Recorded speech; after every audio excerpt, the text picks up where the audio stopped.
So we would like you to fill this out so we can continue to have that lovely food that we have every afternoon on Sundays.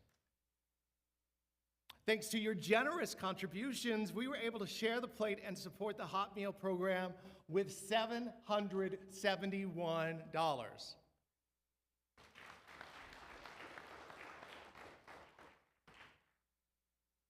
Immediately after service, Patrick Mannion will be leading a kitchen and snacks tour.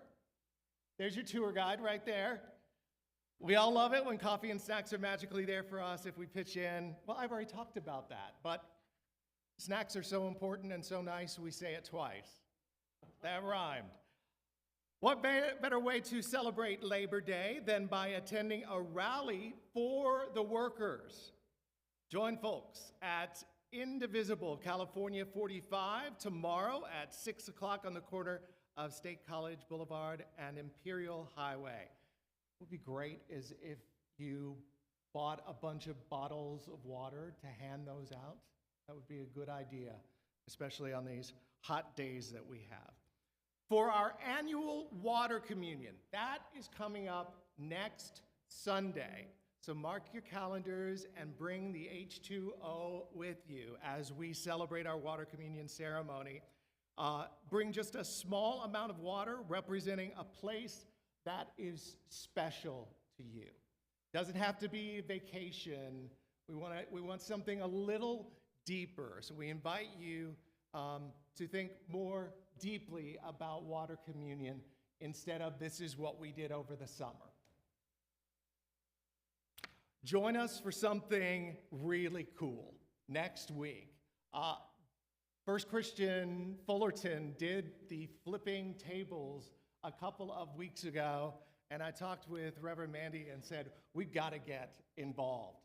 What this is you come in and break stuff. Seriously. This is a time for you to get your anger and your stress out. At least last time they did it, they had, I don't know if it was China, but you wrote all of the things that you were stressed out about on a plate, and then you smashed it.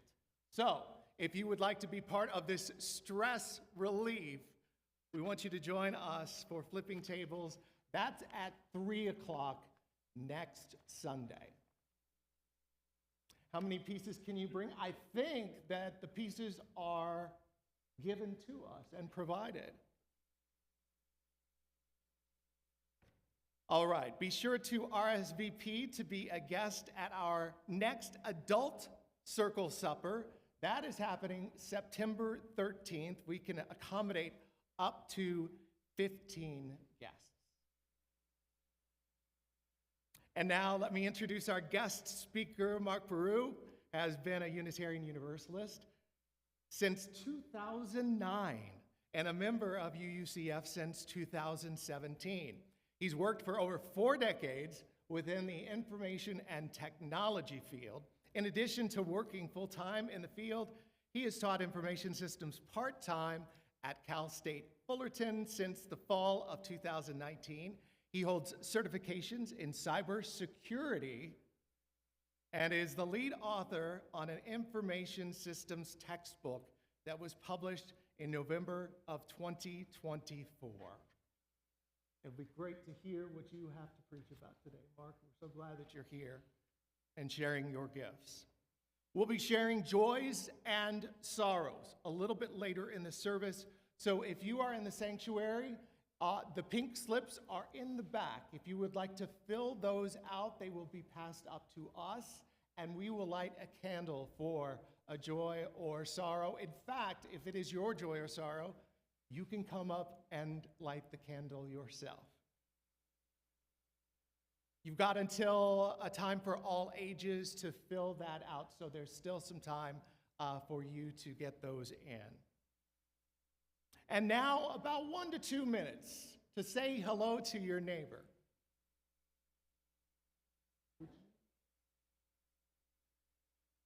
Okay, cool, thank you.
composer, educator, and pianist.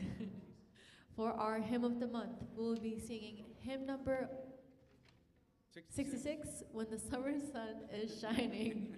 Please rise in mind, body, or spirit and join us in singing.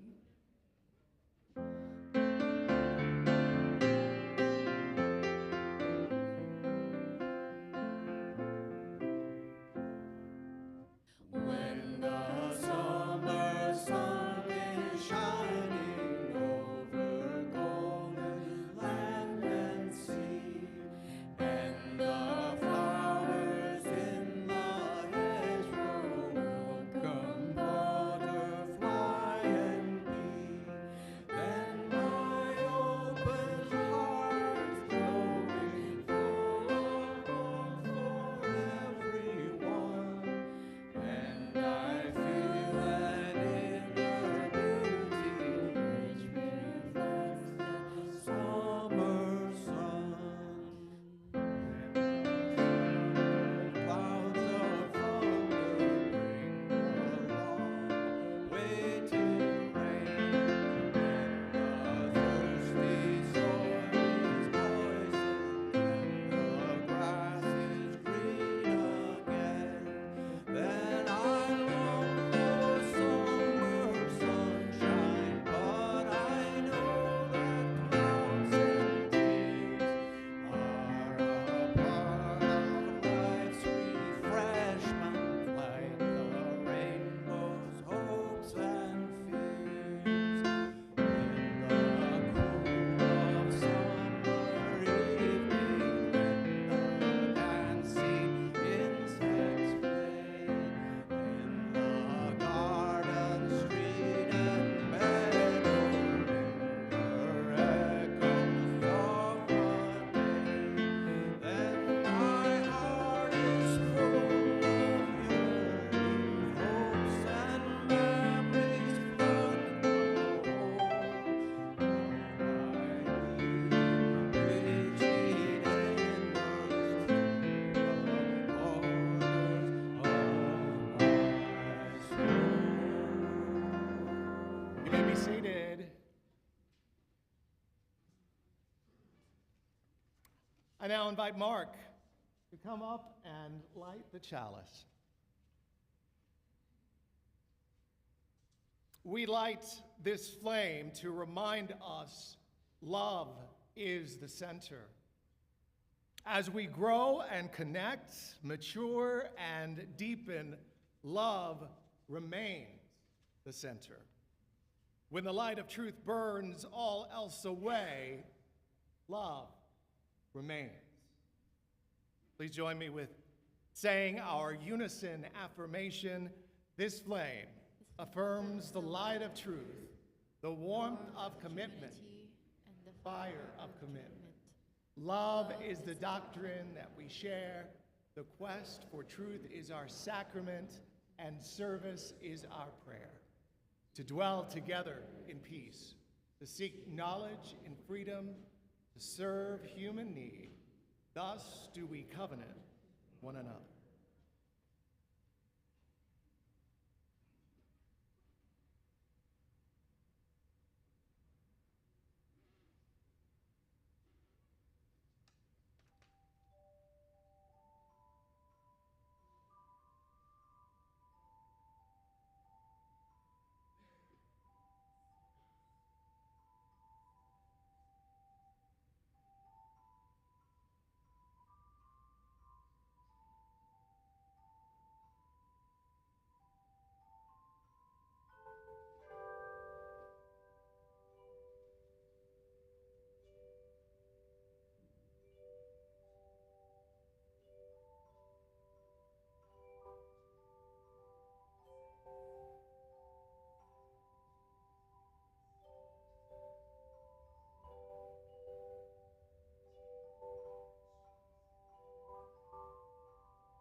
Thank you, choir of bells. Coro de las campanas. That means choir of the bells. It is our custom to provide donations of non-perishable food and personal care items for Pathways of Hope, a local food bank. Please check the dates on your items. We are unable to donate any items with expired dates. As the children come forward, they are asked to collect the donations placed at the end of the rows. And now the children are invited to come forward for a time for all ages.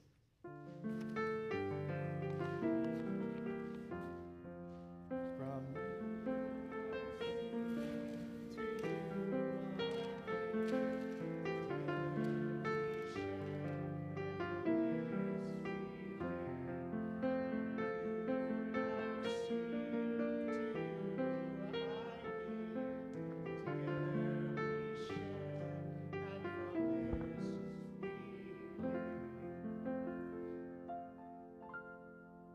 Good morning.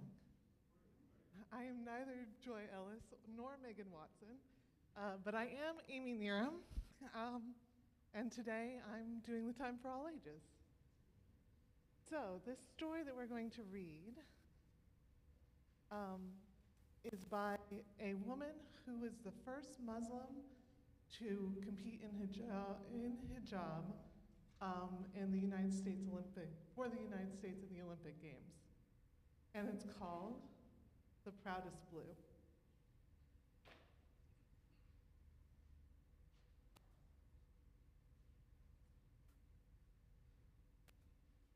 I get to figure out how Megan can juggle the book and the microphone. Just bear with me.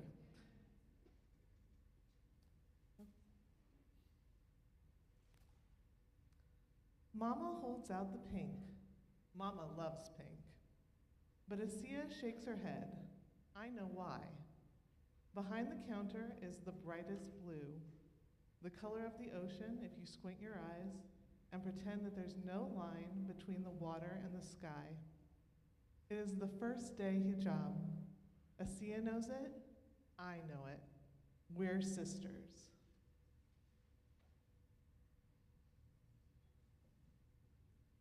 The next day I wait, new backpack, new light up shoes.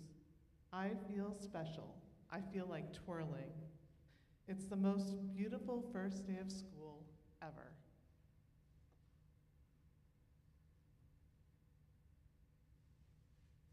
I'm walking with a princess, and I'm pretending I'm one too. But even princesses have to stop to cross the street. Asiya takes my hand in hers and says, "Come on, Faija." We speed walk it, 14 steps, 14 light ups to get across. Asiya takes me to my line first, hugs me goodbye, and I turn to watch her leave. Give a little curtsy to the princess going to the 6th grade area. She's easy to see. Her hijab smiles at me the whole way. My first day hijab is going to be blue too.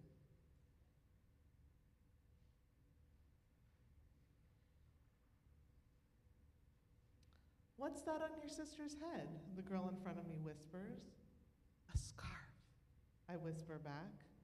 I don't know why a whisper came out. I try again, louder now. "A scarf, hijab." "Oh," she whispers. Asiya's hijab isn't a whisper. Asiya's hijab is like the sky on a sunny day. The sky isn't a whisper. It's always there, special and regular. The first day of wearing hijab is important, Mama had said. It means being strong.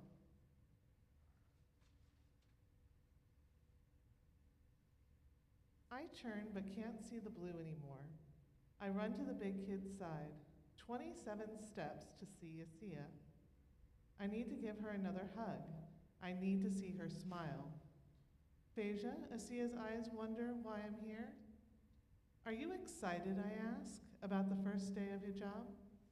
She nods, smiling big, and I feel better.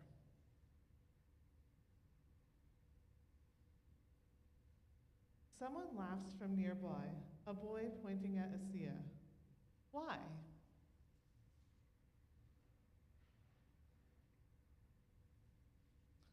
Asia's hijab isn't a laugh. Asia's hijab is like the blue ocean waving to the sky. It's always there, strong and friendly. Some people won't understand your hijab, Mama had said, but if you understand who you are, one day they will too.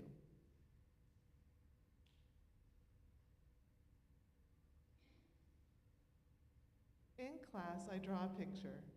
Two princesses in hijab having a picnic on an island where the ocean meets the sky. The girl who whispered to me in line says she likes it. She says it's so loud that the teacher comes over to see it. I wonder if Asia drew a picture too.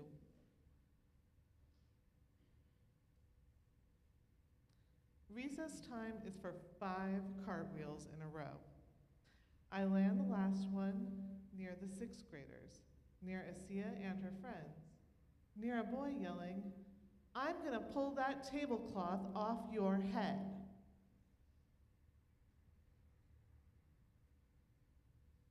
Asia's hijab isn't a tablecloth.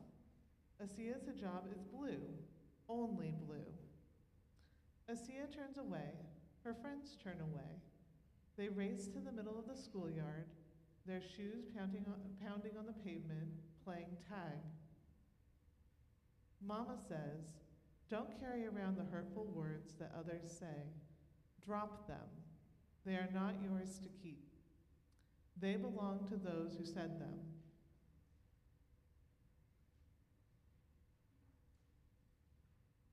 It takes me 48 steps to get away from the yelling boy.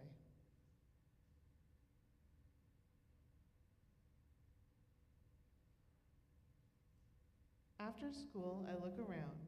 I look for whispers, laughs, and shouts, but I only see Asia waiting for me, like it's a regular day.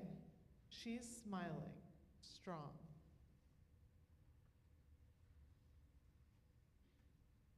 We cross the road hand in hand.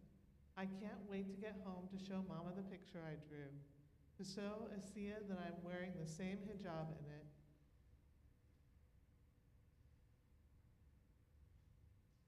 Because Asia's hijab is like the ocean and the sky, no line between them, saying hello with a loud wave, saying I'll always be there like sisters, like me and Asia.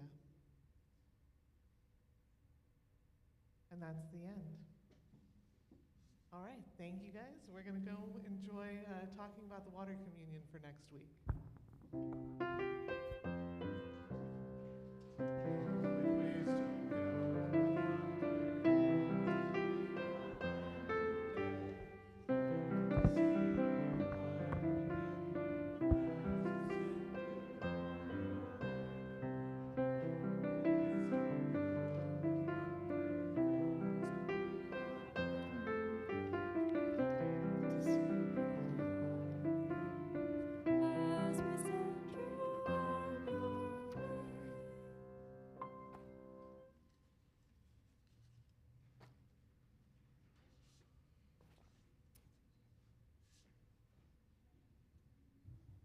It is time for our joys and sorrows. We begin by lighting a candle for all our concerns for the larger world, our wish for peace and justice, our hopes for our children who will inherit this planet. May this candle represent all these wishes and calls to action that are more than we can articulate in this space. A joy from Peter.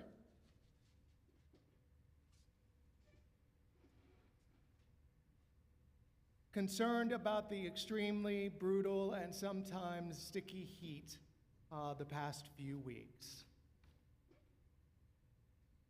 He also writes, "My mom has had her medicine adjusted." And how is she doing, Peter?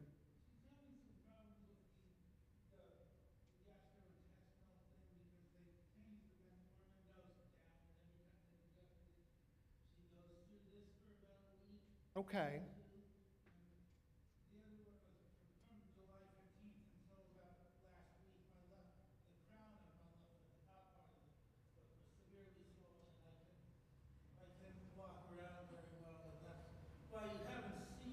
Well, we're glad you are back. Okay, well, we want to light a candle for Peter and for his mom as well. It's good to see you back. A joy from Christina for an incredible family reunion for all ages, especially young children. Joy for my step-grandmother who is here. Welcome, by the way. This joy from Jeffrey Greenman that my stepdaughter Tiffany has been visiting us with her fiance Tim and is now completely cancer-free.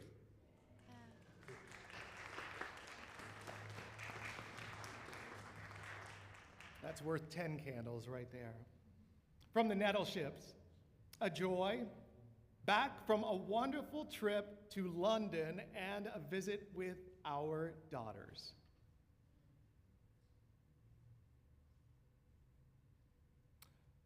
We now light one more candle for all the joys, concerns, and sorrows that remain unexpressed but are still close to our hearts. And now, please join in saying the affirmation. We join with you in celebrating your joys. May you feel our love and compassion for your sorrows and concerns. For all that is spoken and unspoken, may the caring of our beloved community sustain us all. For our next hymn, we'll be singing hymn number 1028, Fire of Commitment. Please rise in mind, body, or spirit and join us in singing.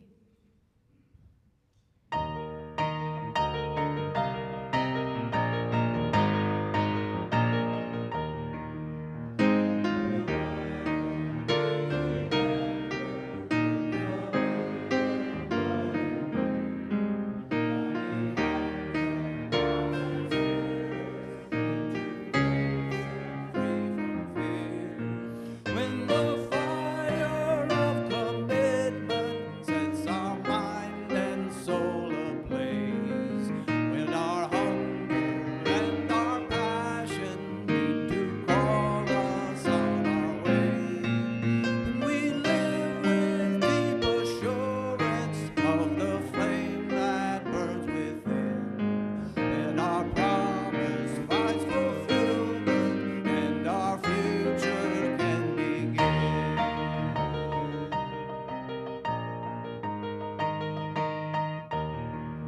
From the stories of our living rings a song both brave and free, calling pilgrims still to witness to the life of liberty. When the fire of commitment sets our minds and soul ablaze, when our hunger and our passion need to call us on our way, when we live with deep assurance of the flame that burns within, and our promise finds fulfillment and our future can begin.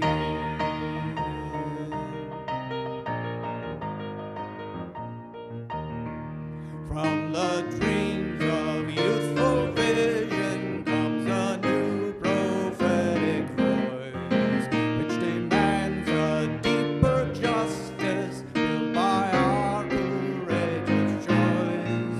When the fire of commitment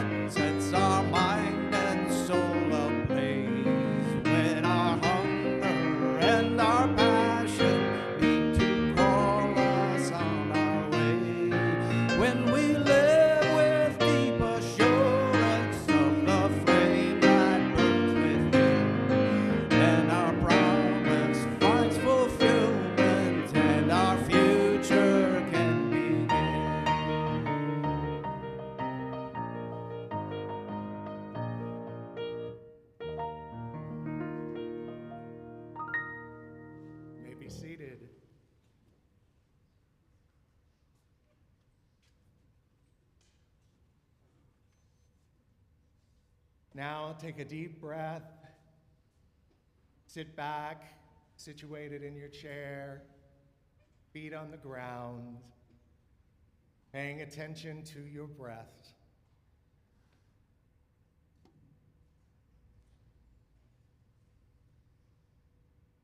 And let us move into the spirit of meditation, reflection, and prayer. When I breathe in,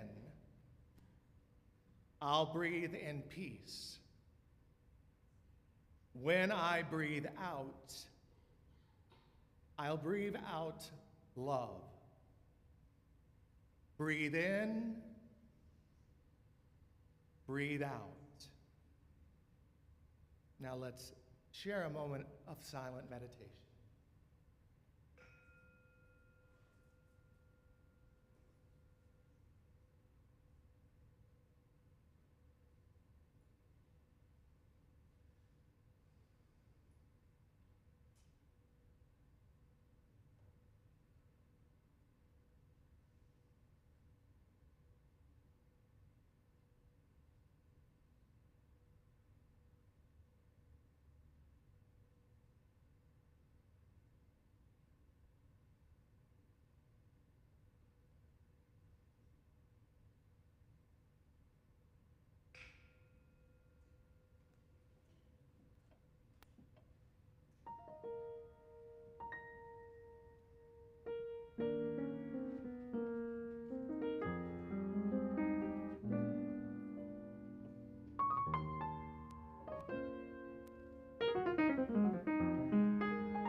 Our reading this morning, Live into Love by David A. Miller. Today in UU congregations all over the world, people will gather in an effort to live into as best as we can, while we profess about placing love at the center of all we do. What a magnificent challenge. Ain't that the truth? We are currently living in times baiting us not to love. The social and political atmosphere in which we travel insidiously tempts us to find fault, place blame, point fingers, and increase that which tears us apart. And yet, we practice our faith. A faith often, as we practice, imperfectly, because after all, we are human. But we continue to practice a faith where we are called to answer the question, what is the most loving thing I can do right now? What an astounding challenge.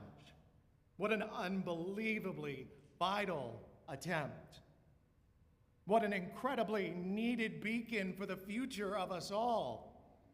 So as we gather today to support each other in living this mission, may the light of our flaming chalice breathe life and love into every one of our congregations and into those who by the very nature of this calling have this great and wonderful opportunity to live into love in these days filled with so many struggles and so much possibility. May that be so.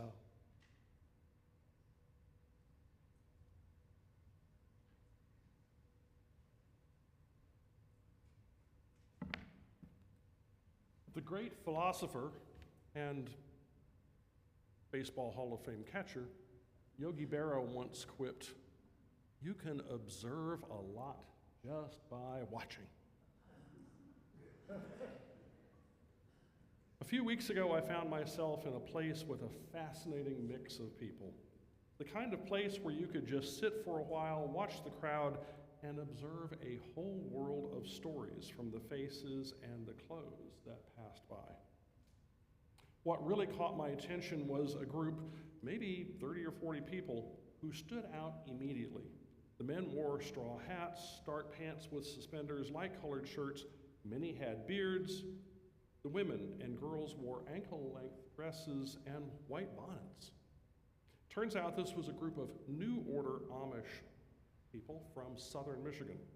They are quite similar to, but not cookie-cutter copies of the Old Order Amish from Lancaster County, Pennsylvania, who were sometimes portrayed in films and on TV. And they weren't the only interesting people present. There was a man in a turban wearing a beard, perhaps Sikh, a woman in a sari, several women in hijabs. Earlier that day, I had seen a man with a beard wearing black clothes, including a hat and tzitzit hanging from his talit, identifying him as Jewish. Each of these expressions was more than just a style. They were covenant markers. Outward signs of a commitment or a pledge. Signs that say, I have committed myself to something that is bigger than me. Something that sets me apart. Something that is special, sacred, and bears immeasurable meaning to me. Covenant markers are all around us. MAGA hats are more than a political statement. They are covenant markers. A more positive example is that many of you wear a ring on the third finger of your left hand. Standing there that day watching these people, I thought, what about us? What about Unitarian Universalists? What are our covenant markers? We Unitarian Universalists are no strangers to covenant. We have several. We recited one of those covenants this morning when we lit the chalice. We proclaim that we are not people of creeds, but of covenants. We set ourselves in relationship to each other and use those covenants as markers of our relationships. But here's the question. how would anyone know? We have no required clothing, no prescribed hairstyle, no emblem that we all wear. And yet, if we believe our Unitarian Universalist values are worth living, should our commitment to them be visible in some way? Should people be able to see our covenant before they hear us talk about it?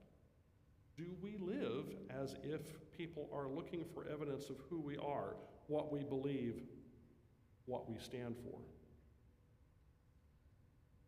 Now, I grew up in a fundamentalist church that sang a song, and they'll know we are Christians by our love, by our love. Yes, they'll know we are Christians by our love. And I saw a few heads nod in the crowd. You're familiar with that. Back then, I believed those words. But today, we live in a society where many who wear Christian symbols, the cross, the fish, the he greater than I decal, do not act in ways that reflect love as we understand love. And that creates confusion and often distrust in the minds of many people. This is where the difference between virtue signaling and value communication matters. Virtue signaling is when we display a symbol or say the right words, mostly so we look good or to assure the right people that we're on the team. But value communication is different. It's when the outward sign is matched by daily action, where the pin or the badge is simply shorthand for the life you already live. Here in our congregation, our minister has invited us to add pronouns to our name badges. That's not a fashion accessory, that's a covenant marker. It says, I will respect your identity, I will honor who you are. That's value communication. I experienced this firsthand last week. Last Tuesday was the beginning of the university semester, and as I always do on the first day of class, I introduced myself to my students, and I included my pronouns, he, him, his. It takes about 1.5 seconds, and I've done it so many times that in that setting, I don't really think about it, I just do it. But after class, a young woman came up to me. She thanked me for including pronouns. I smiled and said, you're welcome. For me, it was a tiny act. For her, it was a marker, a visible sign that this classroom could be a safe place, that her identity mattered. A covenant marker doesn't have to be dramatic. Sometimes it's just 1.5 seconds of honesty that opens the door for someone else. Now, let me be clear, I am not presenting myself as a role model. I'm just a very flawed individual who is desperately trying to figure out this crazy experience we call life. Perhaps this sermon is really my way of thinking about this out loud with you as witnesses. Covenant markers can be great. We also have to admit covenant markers can be misused.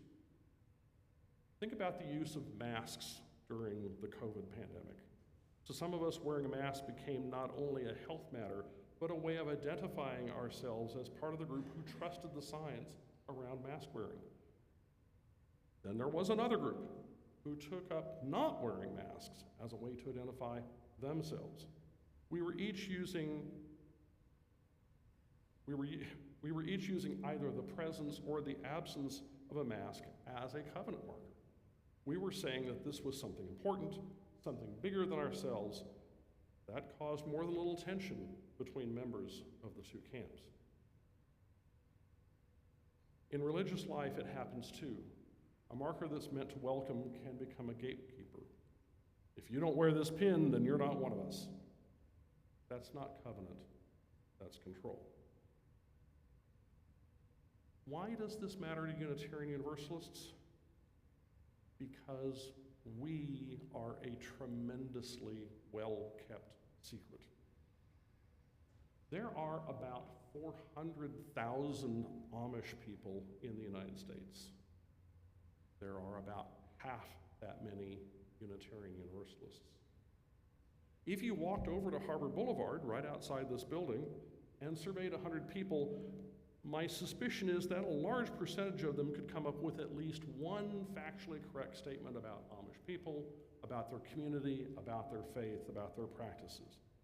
At the same time, my suspicion is that a minority, perhaps a very small minority, could come up with one factually correct statement about us.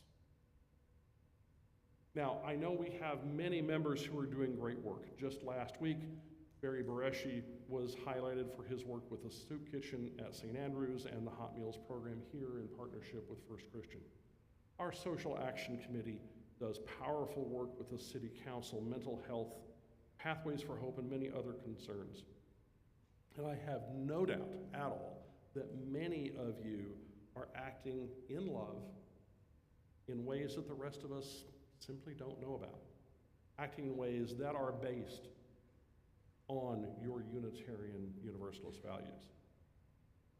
But do the witnesses of your acts of love and mercy and compassion know that you are a Unitarian Universalist? Do they know that you are part of a larger community that supports you in your good work? Again, we're a secret hidden in plain sight. As I sat there that day watching these Amish and Sikh and Hindu and Muslim individuals, I could see that they were expressing their belonging to something larger, something of importance. Their belonging called them to stand out and be noticed. Perhaps we as Unitarian Universalists could stand to be more visible in our world. And again, this is not something I'm good at. I'm far more likely to be seen wearing something that identifies me as a fan of Star Trek than a fan of our 6 values. So what could our covenant markers be? Some may be visible objects: a chalice pin, a rainbow lanyard, a pronoun badge, a Side with Love t-shirt. But even more, they can be visible habits. Listening first, especially when we disagree. Standing with people who are under attack, even if it's unpopular. Speaking up when dignity is at stake. Practicing generosity not just when it's easy, but when it costs us something. These are actions people can see. They are ways of making our covenant visible in the public square. If the only way people knew we were Unitarian Universalists was by reading our bylaws or catching us on a Sunday morning, we would have failed at our mission. Here is my suggestion, my invitation, my challenge. A challenge not just to you, but to myself. Find some way to visibly demonstrate that you are a Unitarian Universalist, something that shows that you are part of a covenant community. Wear a pin and be ready to explain it.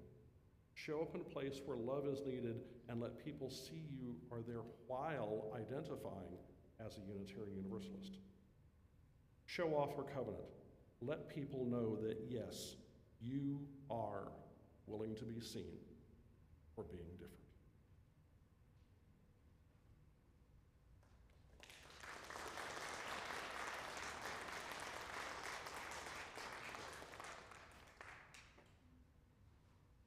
Thank you, Mark.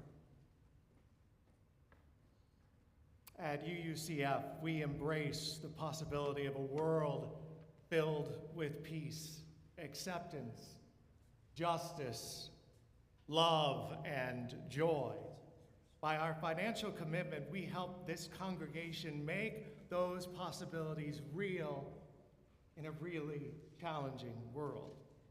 A basket is being brought around the sanctuary. There are payment options on the screen: Venmo, PayPal, checks as well. If you are here for the first time, don't worry about it.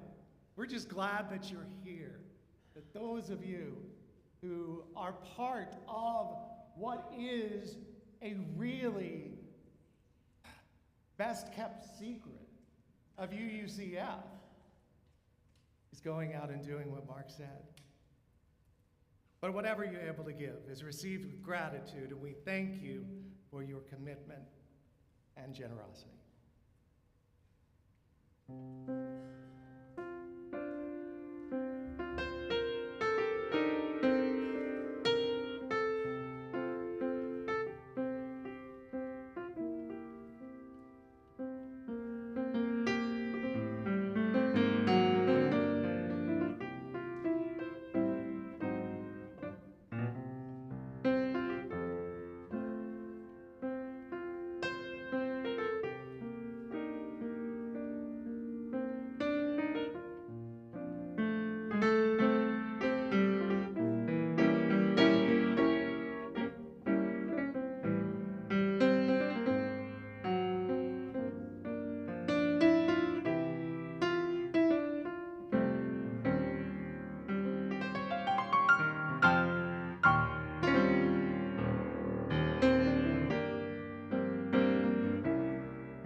For our closing hymn, we will be singing hymn number 1014, Answering the Call of Love. Please rise in mind, body, or spirit and join us in singing.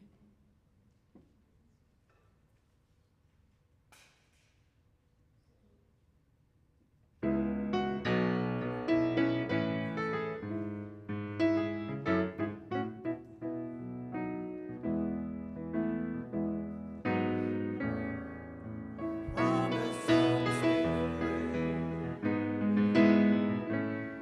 faith, hope, and love abide.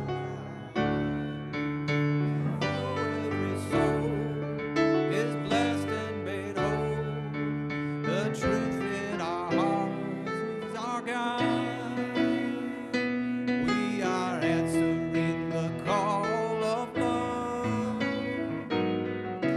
Hands joined together as hearts beat as one.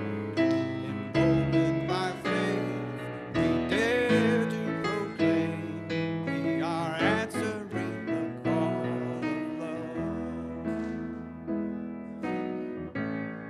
Sometimes we build a barrier to keep love tightly bound. Corrupted by fear, unwilling to hear, denying the beauty we've found. We are answering the call of love. Hands joined together as hearts beat as one. Emboldened by faith, we dare to proclaim we are answering the call of love. A bright new day is coming when love will not divide. Reflections of grace in every embrace, fulfilling the vision divine. Answering the call of love.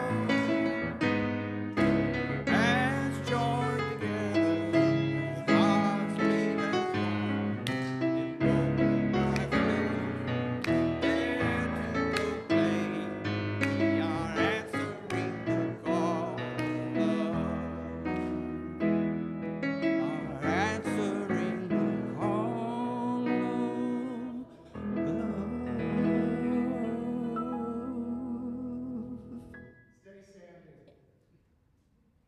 When we answer that call of love, that call doesn't stay in here. It goes out beyond these walls. Like Mark said, Unitarian Universalism is a secret.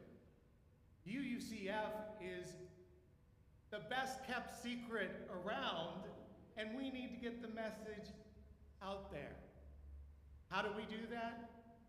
Getting involved, relationship building, and taking this out to a world that is so desperate in need for love. Our caring listener this week is Christina Garner. You can speak with her after the service if you have any concerns or would simply like someone to talk to and trust that what you share is always confidential. Mark? We now extinguish this chalice, but not the light of truth, the warmth of community, or the fire of commitment. These we carry in our hearts wherever we may go. And so we say together, Amen, Shalom, Salam, Namaste, and blessed be.